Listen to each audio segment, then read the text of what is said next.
Рахмат. Бул мыйзам долбоорун албетте колдойбуз. Бирок эми мен ушул акча талап кылбаган, грант талап кылбаган эле нерсени бир өтүнөйүн дедим эле да. Биз азыр мына Кыргызстан көчмөндөр оюнун өткөрөбүз деп атабыз, четтен канча конокторду чакырып атабыз барган жерде. Туризм өлкөсү деп мактанып атабыз. Биз ушул туристтердин эсебинен бир өкмөттүн капчыгын бир аз толтурсак болот депчи. Бирок аэропорттогу сервис бизде абдан төмөн. Ушуну бир каалоо иретинде айтып коеюн дегем да. Мына сырттан келген адамдар же эч жакка арызданышты билбейт.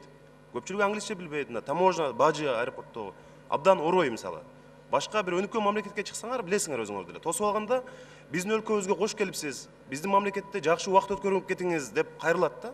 Анан ошол өлкөгө дагы баргың келет. Бизде эми баардык нерсе аэропорттон башталат да. Самолеттон түшөт, чет элдик. Тескерисинче биздин ушул бажыдагы, ошол жердеги тейлөөдө жүргөндөр ошол туристтен бир $50, $100 өндүрүп алайын деп мындай бир карап отурушат да, карасаң көздөрү кызарыпчы. Андай болбош керек. Аэропортто чыксаң, ошол турист келди, чыкты. Ал жердеги такси башаламадыгын айтпай эле коеюн эми. Алардан мындай бир кооптонот көбүчү. Манас өзүнүн такси кызматы бар мисалы.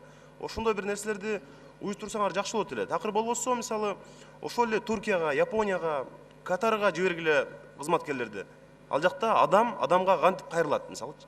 Ошондон бери үйрөтүп, мындай бир грант, акча талап кылбаган нерселерди деле бир карап койсоңор жакшы болот эле да. Анткени мына көчмөндөр оюнунда далай өлкөдөн биз мындай коноктор келет да, жөн эле көрүп кеткенге келет, журналисттер келет.